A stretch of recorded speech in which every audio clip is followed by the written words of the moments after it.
Assalamualaikum warahmatullahi wabarakatuh. Selamat pagi dan salam sejahtera bagi kita semuanya. Kembali lagi di podcast Hima PSKPS FKWLM bersama saya Yafi Fahmi selaku anggota Hima Program Studi Kedokteran Program Sarjana Fakultas Kedokteran Universitas Lambung Mangkurat, dan sebagai caster hari ini akan membawakan podcast dengan tema yang sangat hangat dan menarik di masyarakat. Pada podcast kali ini mengambil judul dari event Hima PSKPS, yaitu Sejahtera, Selamatkan Jiwa, Cegah Stunting Bersama. Di sini tentunya saya tidak sendirian, karena pada hari ini kita kedatangan narasumber ahli yang akan menemani kita dalam 45 menit ke depan. Kita sapa terlebih dahulu Dr. Juhairina, Magister Kesehatan, Spesialis Gizi Klinik. Assalamualaikum dokter, selamat pagi, bagaimana kabarnya dok? Waalaikumsalam warahmatullahi wabarakatuh. Alhamdulillah baik-baik. Semoga nanti juga yang menonton podcast kita juga baik-baik semuanya, sehat-sehat. Amin. Amin. Pertama-tama saya mengucapkan terima kasih banyak kepada dokter yang sudah mau menjadi narasumber kami pada pagi hari ini. Sebelum kita mulai masuk menuju topik kita mengenai stunting, kita kenalan dulu dengan Dr. Juhairina selaku narasumber kita. Saya izin bacakan CV beliau. Dr. Juhairina, Magister Kesehatan, Spesialis Gizi Klinik, lahir di Teluk Betung 15 Juni 1979. Beliau adalah spesialis nutrisi klinis di Rumah Sakit Ulin Banjarmasin sejak tahun 2014 sampai sekarang. Prodia Banjarmasin dari tahun 2019 sampai sekarang, dan sebagai spesialis nutrisi klinis di Rumah Sakit Sari Mulia Banjarmasin sejak 2021 sampai sekarang.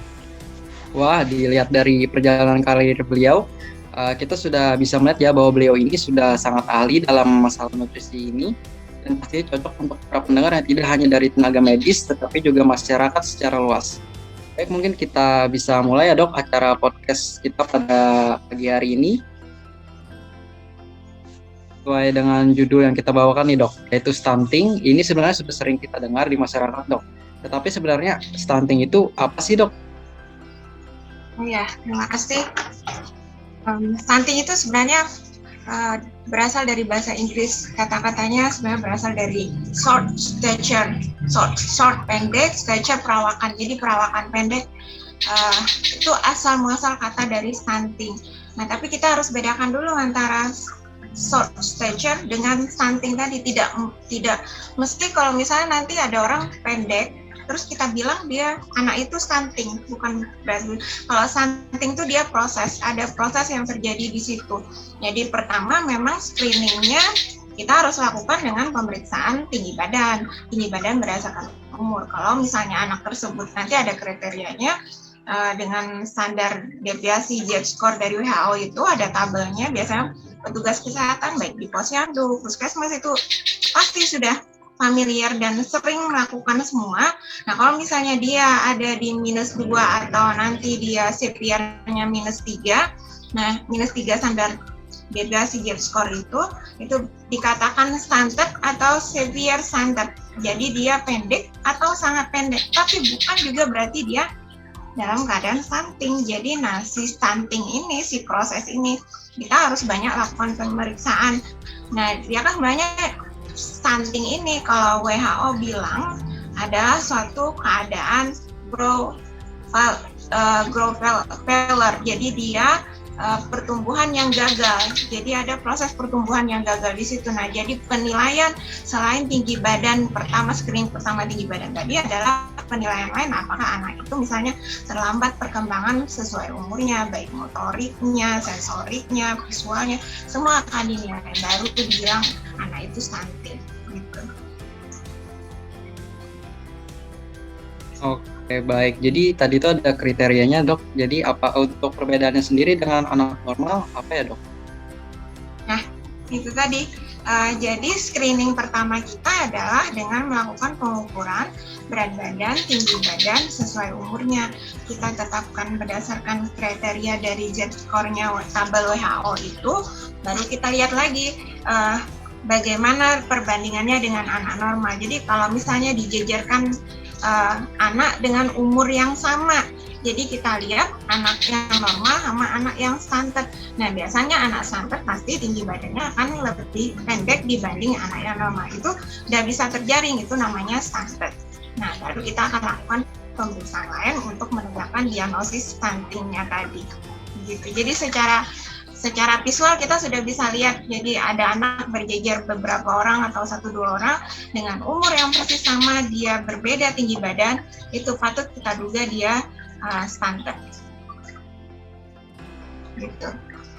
Oke, berarti stunting sendiri itu dapat dibagi menjadi beberapa klasifikasi atau kelas ya dok, begitu? Ya, yang disebutkan tadi nanti setelah diukur, kita lihat pada tabel JIT score itu apakah misalnya dia akan ada kriterianya. Nah, kriterianya itu kalau misalnya dia kurang dari sampai -2 standar deviasi, itu dibilang dia adalah stunted atau pendek. Kemudian kalau dia kurang dari -3 standar deviasi, itu disebut severe stunted atau sangat pendek. Gitu. Oke, baik dokter. Yang membedakan kelas-kelas tersebut baik dari segi fisik maupun dari segi nutrisinya dok, yang kurang dalam anak yang mengidap stunting ini apa itu? Nah, kalau klasifikasi berdasarkan antropometri, bukan berdasarkan nutrisi. Jadi kita lihat perbedaan antara stunted dan severe stunted tadi berdasarkan ukuran tinggi badan menurut umurnya. Baik dok, bagaimana?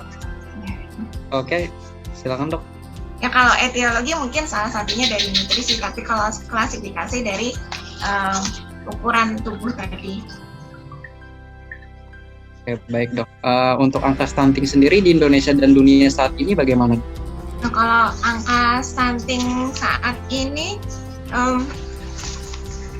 bukan lumayan, sebenarnya sudah masuk kategori tinggi. Nah, coba dokter buka, ada datanya. Nah, kalau dari WHO, prevalensi stunting kita tahun 2019 itu masih tergolong sangat tinggi ya, prevalensinya 27,67%. Kalau misalnya di Asia Tenggara sendiri, prevalensi stunting itu 24,7%. Nah, kita tadi di tahun 2019 itu 27,67%. Jadi kita nomor 2 tertinggi di Asia Tenggara. Kemudian secara global WHO itu rata seluruh dunia 21,3. Kita tadi 27. Jadi kita tinggi di Asia Tenggara, kita juga lebih tinggi di secara global. Nah, menurut Riskesdas ya, menurut Riskesdas kita juga tinggi angkanya. Misalnya di data ini tahun 2007 angka stunting 36,8, kemudian 2010 35,6, turun dikit ya. Kemudian 2013 malah naik lagi jadi 37,2%. Tahun 2018 stunting kita alhamdulillah bisa turun sedikit ke 30,8% karena program pemerintah banyak sekali ya. Untuk stunting kita concern sekali dengan stunting, salah satunya ya yang diambil tema oleh podcast kita hari ini. Jadi PR kita sebenarnya masih banyak, kita dua tertinggi di Asia Tenggara, kemudian juga salah satu yang tertinggi di dunia. Wah, cukup tinggi juga ya dok untuk di Indonesia ini. Lalu bagaimana dengan angka stunting di Kalimantan sendiri di tempat kita dok? Kalau Kalimantan dibandingkan dengan seluruh provinsi di Indonesia, itu datanya tahun 2019 ya, dia peringkat ke-7 dengan 31,75%. Kalau ingat tadi yang disebut rata di Indonesia itu 27,67, nah kita di Kalimantan 31,75%. PR yang lumayan berat bagi provinsi kita. Ini termasuk yang tinggi juga ya dok? Iya, betul. Peringkat ke-7 kita. Bagaimana sih mekanisme tubuh atau mengapa seorang anak dapat mengidap stunting? Apakah hanya karena kurang dalam segi makanan atau juga dapat karena hal lain seperti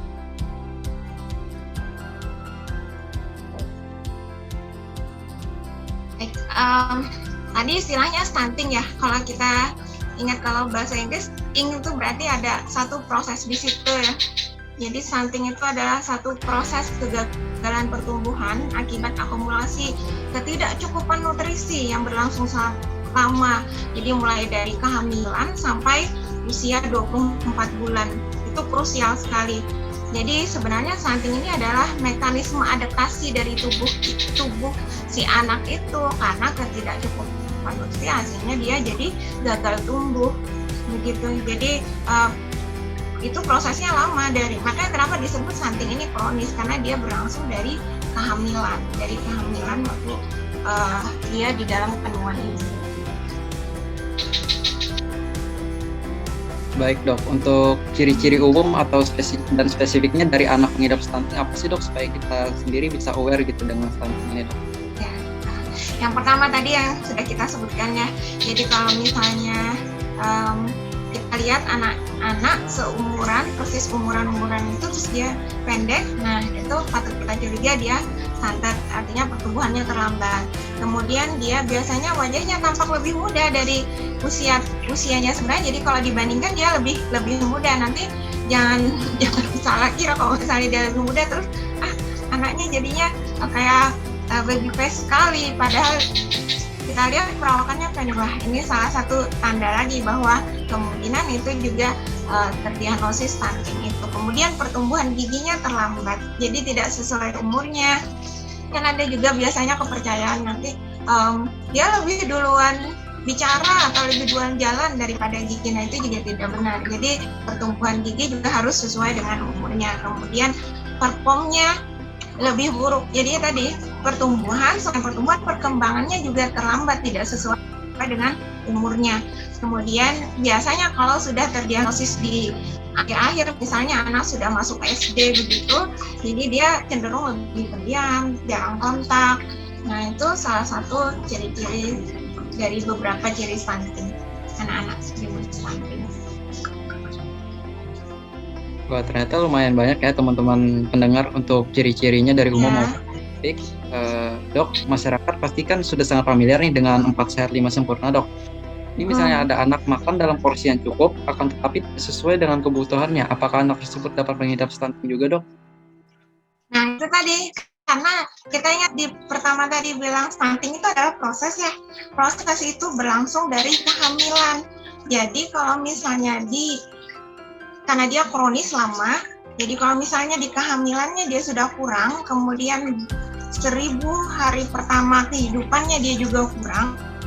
Nah itu walaupun di misalnya setelah 2 tahun dia makannya baik, itu hanya bisa mengoreksi sedikit. Tapi sebenarnya pencegahan pertama dari ibu yang hamil tadi dulu. Kalau misalnya sudah usia di atas itu kita koreksi dengan makanan gizi seimbang. Nah itu ya kita mengkoreksi untuk memperbaiki, tapi tidak untuk memperbaiki dari awal, karena kan yang paling vital atau penting itu sebenarnya 1000 hari kehidupan kita, jadi dari kandungan sampai dengan 2 tahun, itu yang paling penting. Baik dok, untuk jenis makanan ada jenis makanan dapat bantu mengetahui anak mengidap stunting atau tidak dok?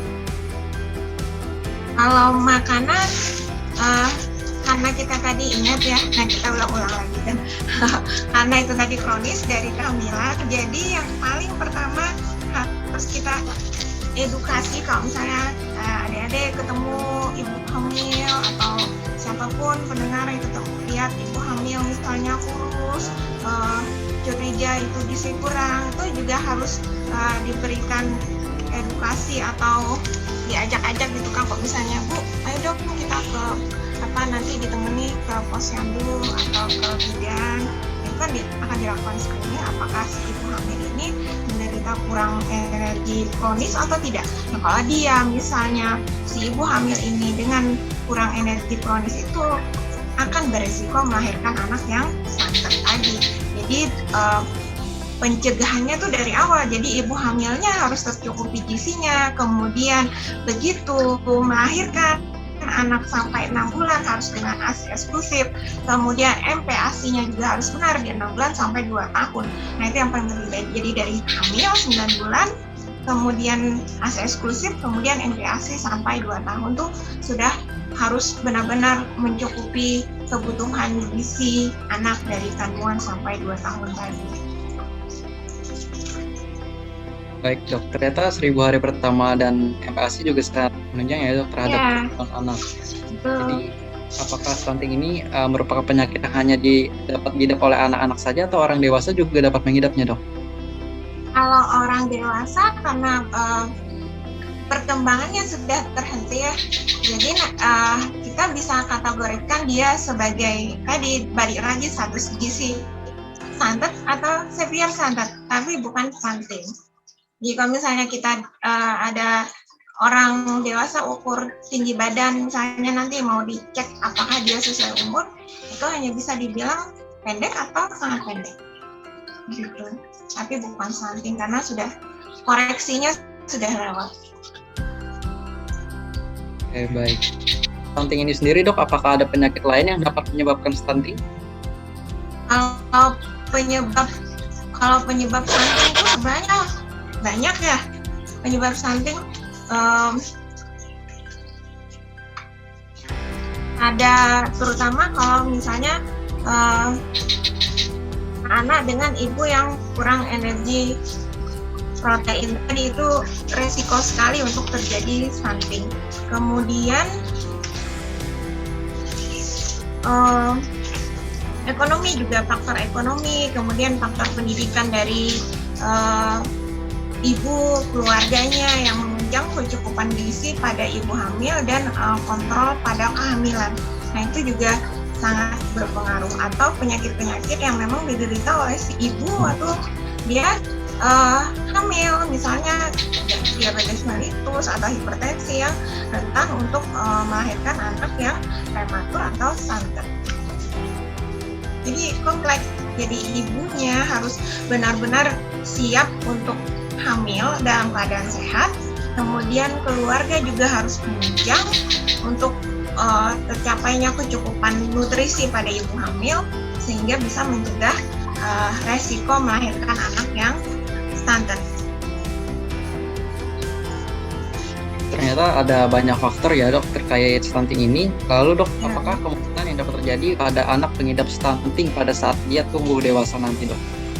Nah, kalau dampak-dampak dari stunting ini, makanya kenapa Indonesia, dunia itu sangat aware sekali dengan stunting, kita mencegah karena dampaknya banyak sekali, dampak jangka pendek, jangka panjangnya apalagi. Nah, kalau dia jangka pendek karena dia tadi ada proses gagal tumbuh, kemudian bisa jatuh juga ke gizi buruk, itu bisa terjadi peningkatan angka kematian atau kesakitan, resiko kesakitan karena kurangnya kekebalan tubuh dari si anak itu. Jadi bisa meningkatkan angka morbiditas dan mortalitas. Kemudian juga karena krusialnya 1000 hari pertama kehidupan itu kan, kalau misalnya anak stunted berarti dia akan berisiko terjadi penurunan kognitif. Jadi kecerdasan juga akan berkurang.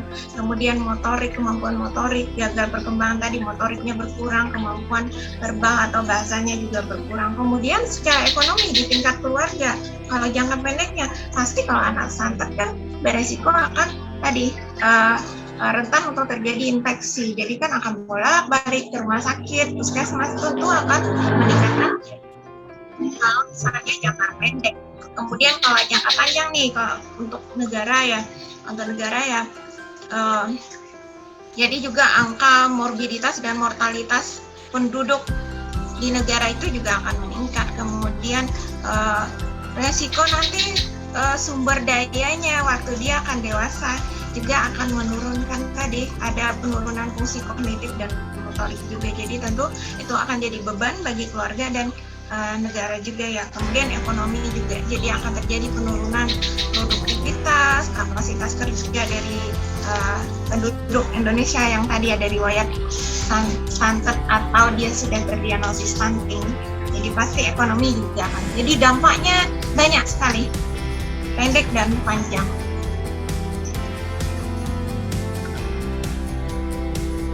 Untuk hal-hal sederhana apa sih, Dok, yang dimulai dari lingkungan keluarga yang bisa kita lakukan untuk dapat mencegah stunting ini, Dok? Di lingkungan keluarga. Gitu. Ya, kalau misalnya keluarga, tetangga, tadi pertama kita harus peduli dulu ya. Kalau misalnya ibu hamil, jadi benar-benar ibu hamil, kita juga harus perhatikan Jangan cuma misalnya lihat oh ya ada ibu hamil, tapi kalau misalnya sebagai orang kesehatan terutama ya, kita kan tahu pasti kalau misalnya itu kayaknya ibu hamil itu beresiko untuk kurang gizi. Nah, kita tadi ajak dia, edukasi dia juga, berikan informasi kalau perlu sekali, penting sekali untuk memeriksakan berat badan, tinggi badan, status gizinya pada saat hamil. Jadi tidak hanya waktu hamil itu meriksa bagaimana perkembangan anaknya, tapi juga koreksi terhadap status gizi si ibu hamil itu. Kemudian kedua, anak tadi, jadi harus kita rajin-rajin edukasi juga nih ke orang-orang yang misalnya ada ide itu dia programnya untuk kontrol tinggi badan. Itu kan sebenarnya salah satu yang penting untuk kita tahu secara dini anak ini stunted atau tidak. Jadi anjuran dari IDA itu selama 1 tahun pertama anak, jadi itu setiap tahun tuh harus datang ke posyandu untuk ditimbang dan diukur tinggi badannya. Nah kemudian itu kan 1 tahun anjurannya minimal setiap bulan harus datang.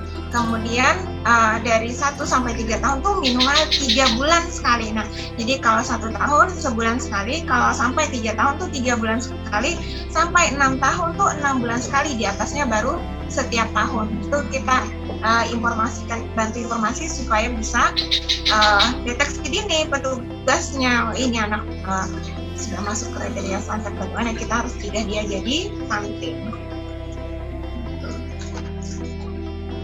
Tadi kan di lingkungan keluarga ya dok. Lalu apakah hal-hal yang dapat dilakukan oleh para pendengar khususnya yang berkecimpung pada bidang kesehatan dok? Sama tadi, jadi screening awal ya, kita aware ke screening awal. Jadi ada programnya pemerintah, ya dokter lupa namanya, stunting itu kan tadi proses yang berkelanjutan dari ibu hamil. Bahkan ada satu lagi yang tadi dokter lupa sebutkan, bahwa stunting itu sebenarnya dia juga asal muasalnya karena dia dari proses kehidupan kita. Jadi yang paling penting adalah menyiapkan generasi muda, pelajar-pelajar putri untuk mempunyai kesiapan mengandung atau mempunyai keturunan. Jadi harus menyiapkan rahim yang sehat bagi generasi muda. Kan ada namanya tuh program pemerintah, salah satunya tablet tambah darah untuk pelajar putri SMP atau SMA. Tuh kalau misalnya di puskesmas tuh sering harus dipantau programnya jalan atau tidak, ada kendala atau tidak. Beberapa waktu lalu dokter pernah jadi penguji mahasiswa yang melakukan penelitian di beberapa SMA tuh masih rendah kepedulian dari remaja SMA putri kita untuk minum tablet tambah darah. Nah itu hal sederhana yang kita bisa lakukan juga, mengingatkan konsumsi tablet tambah darah pada remaja putri dari SMP, SMA. Kemudian tadi kalau misalnya pada ibu hamil, promkes atau promosi kesehatan dari puskesmas tuh harus terus dijalankan, edukasi harus berkelanjutan, tidak hanya tentang perkembangan anak, tetapi menjaga kesehatan dari si ibu hamil tadi. Baru setelahnya penjaringan pada 1000 hari pertama kehidupan. Jadi sound terhadap ASI itu harus tetap dilakukan, karena masih sering kita jumpai ibu-ibu yang dengan mudahnya bilang ASINya tidak ada, ASINya tidak keluar, jadi harus pakai susu formula. Tidak ada salahnya sebenarnya susu formula, tapi kalau kita si ibu itu tidak menyadari bahwa harus ada usaha maksimal untuk mengoptimalkan produksi ASINya, itu akan jadi resiko anak-anak untuk menjadi stunting. Jadi ASI itu sangat penting. Persiapan ibu untuk bisa menyiapkan MPASI juga sangat penting. Jadi dari remaja putri, ibu hamil, ASI, MPASI itu satu proses yang berkelanjutan. Jadi kita sebagai orang kesehatan harus terlibat di situ juga dalam promosi kesehatan tadi. Baik, untuk makanan sendiri kan mengenal 4 sehat 5 sempurna ya dok. Makanan apa sih yang baik agar anak mendapat gizi yang cukup sehingga tidak menyebabkan stunting bila kekurangan atau menyebabkan obesitas bila berlebihan dok? Ini penting juga diketahui ya, namanya 4 Sehat 5 Sempurna itu sudah dihapuskan programnya oleh Kementerian. Ada sekarang dari tahun 2004 sudah dikatakan bahwa 4 Sehat 5 Sempurna itu tidak sesuai lagi dengan kondisi kita. Kenapa 4 Sehat 5 Sempurna itu tidak sesuai? Karena 4 Sehat 5 Sempurna itu hanya menyebutkan jenis-jenis makanan saja. Ya, harus ada nasi, lauk, sayur, buah, kemudian harus dengan susu untuk menjadi sempurna. Padahal tidak seperti itu. Jadi waktu diluncurkan program gizi seimbang, itu dikatakan kita harus memakan dengan bervariasi. Jadi semua jenis makanan. Jadi karbo tidak hanya nasi, jadi banyak jenis karbo. Nah, ini salah satu juga tantangan pada anak setelah dia mengenal MPASI. Biasanya ibu-ibu itu terpaku karena ingat ya, mungkin ya 4 Sehat 5 Sempurna, jadi karbonya harus dari nasi. Jadi begitu anaknya tidak mau makan nasi, paniknya luar biasa. Padahal si anak bisa, waktu ditanya, si anak bisa suka makan kentang, dia suka makan roti. Nah, itu kan sebenarnya juga sumber karbo, jadi tidak perlu khawatir. Yang penting ada sumber karbonya, itu namanya gizi seimbang ya.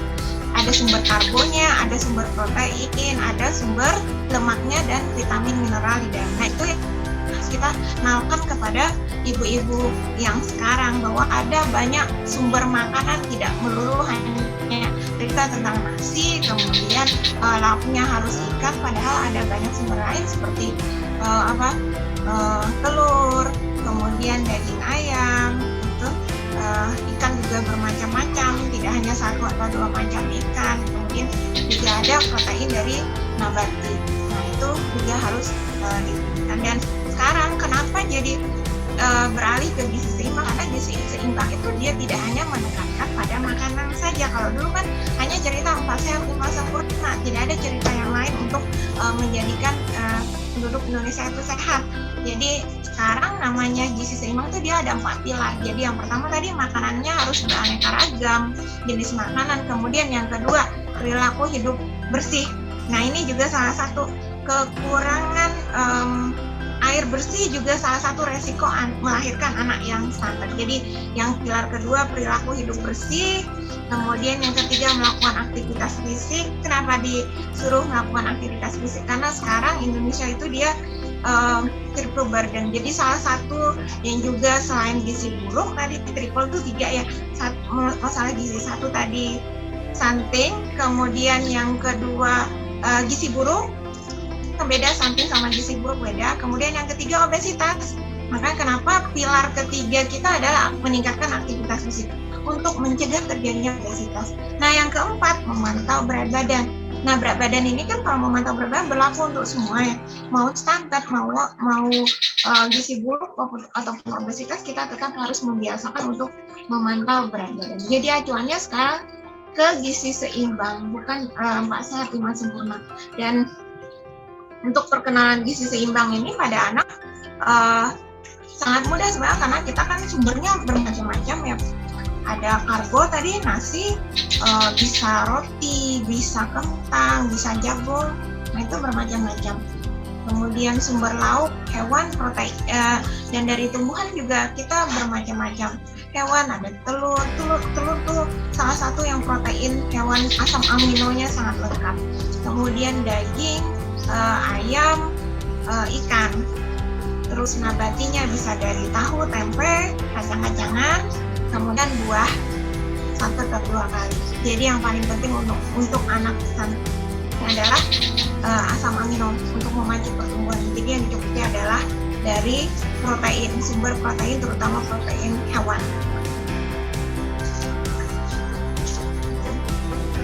Kali ya dokter, bahasan kita kali ini tadi ada bahasan terkait aktivitas fisik ya dok. Apakah ada olahraga yang cocok untuk anak yang sedang menjalani proses pengobatan atau rehabilitasi dari stunting sendiri dok? Topik tentang ini kemarin dokter ada cari-cari, tapi dokter tidak ketemu yang spesifik tentang olahraga, jenis olahraga dengan stunting. Beberapa di Perdosri atau perkumpulan dokter rehab medik untuk olahraga, biasanya itu spesialisnya. Nah, ada pernyataannya juga bahwa bisa saja kita intervensi anak stunting ini bagaimana untuk meningkatkan intelektualnya, tapi terapi fisiknya tidak ada, tapi intelektual dan sensori integrasi termasuk behaviornya dia yang harus terapi. Jadi itu, tapi tetap secara umum bahwa olahraga itu bisa meningkatkan performance kita, kesehatan kita secara umum, kemudian juga bisa meningkatkan, memunculkan hormon pertumbuhan atau growth hormone. Jadi tetap harus ada olahraga, tapi spesifik memang belum dokter belum dapat. Yang penelitian jurnal-jurnal juga tidak ada yang melakukan spesifik yang dokter temukan bahwa misalnya anak stunting spesifik harus olahraganya ini. Tapi anak stunting ya benar, dia menurun secara fisiknya menurun, kemudian intelektualnya menurun, dan itu salah satu bisa dibantu dengan meningkatkan aktivitas fisik. Tapi yang spesifik tadi sepertinya akan lebih mendalam, itu baiknya dipelajari ke rehab medik. Nah dok, ada rumor nih dok, katanya kadang ada orang-orang di pelosok yang memiliki anak kurus dan kecil, akan tetapi mereka percaya bahwa hal tersebut dikarenakan si anak belum sunat. Apakah benar ada korelasi badan kecil dan kurus seperti stunting dengan belum sunat dok? Nah itu ya. Dokter juga ada beberapa mitos-mitos yang dicari di Google gitu. Kalau sunat itu mitos berarti ya, mitos, karena tidak ada hubungan. Karena sunat itu kan sebenarnya dia membuang kulit luar dari alat kelamin laki-laki yang sebenarnya fungsinya itu kan supaya mencegah penumpukan bakteri di dalam cucu. Jadi tidak ada hubungannya dengan pertumbuhan berat badan anak. Pertumbuhan berat badan anak itu dipengaruhi oleh yang tadi, kesehatan ibu hamilnya, kecukupan gizinya saat 1000 hari pertama kehidupannya, kemudian kecukupan gizi selanjutnya, ketepatan ASI dan MCASI-nya tadi itu yang berpengaruh untuk postur anak, berat badan dan tinggi badan anak, selain genetiknya.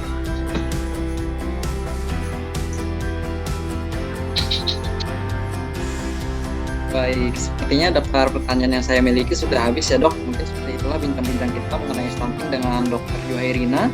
Pastinya para pendengar sudah makin tahu dan paham dong dengan stunting ini, mulai dari cara mengetahuinya sampai pencegahannya. Baik, sebelum saya tutup, apakah ada closing statement dari dokter? Terima kasih. Terima kasih sudah diundang di podcast ini ya. Dan salah satu yang dokter tadi terpikir bahwa sebagai bagian dari rakyat Indonesia, apalagi kita orang-orang kesehatan, yang berbuatlah walaupun itu sedikit untuk menjadi bagian dalam pencegahan stunting. Salah satunya ini tadi, kita terlibat dalam podcast ini.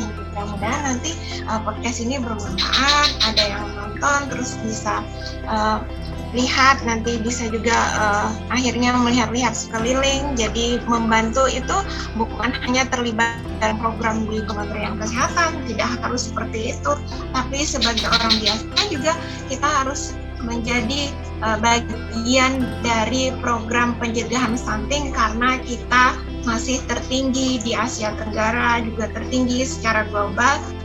Jadi berbuatlah sekecil mungkin yang kita bisa lakukan, hanya dengan misalnya memberi informasi, ayo ke puskesmas, ayo ke posyandu, yuk kita cek tinggi badan, berat badan anak kita, yuk kita cek tetangga atau keluarga kita yang sedang hamil, yuk kita ajak remaja putri, teman-teman, adik-adik, ponakan untuk rutin mengkonsumsi tablet tambah darahnya. Mudah-mudahan ada manfaatnya ya. Terima kasih banyak Dr. Juhairina. Baik, dengar. By the way, sebelum saya benar-benar akhiri, untuk proker dari Pengmas sendiri itu gak cuma bahas mengenai isu-isu kesehatan yang ada di Indonesia, khususnya tempat kita sendiri. Contoh yang kita bawakan hari ini itu ada stunting. Selain itu ada juga proker mengenai donor darah atau yang biasa disebut HIMA blood donation. Tahu gak sih, kemarin itu pada tanggal 14 Juni bertepatan dengan Hari Donor Darah Sedunia. Kalian pasti sudah tahu lah ya kalau status darah kita sangat berguna bagi orang di luar sana yang membutuhkan. Selain bermanfaat bagi orang lain, donor darah juga memberi banyak manfaat bagi kesehatan kita loh. Manfaatnya itu untuk kita sendiri ada yang pertama, menurunkan resiko penyakit jantung. Yang kedua, meningkatkan produksi sel darah merah. Yang ketiga, ada menurunkan kadar profil lipid dalam darah. Pertama mau nambahin satu fun fact nih, itu melakukan donor darah dapat membakar kalori loh teman-teman. Maka dari itu yuk mari kita ramaikan hari besar ini dengan ikut mendonorkan darah pada minggu ini tanggal 19 Juni 2022 di kantor PMI Kota Banjarmasin Jalan S. Parman pada pukul 9 WITA. Nanti pada hari H kebetulan ada kegiatan bagi susu kotak juga nih. Menarik banget kan? Untuk kontak person bisa melalui WA 082157189482 untuk Haura, dan ada juga line Nabila Nashwa NABILA NASYWAA atau Nabila Nashwa. Yuk donor darah, selamatkan jiwa, sehatkan raga. Assalamualaikum warahmatullahi wabarakatuh. Selamat siang semuanya, selamat siang para pendengar. Terima kasih banyak, semoga hari kalian menyenangkan. Terima kasih. Assalamualaikum.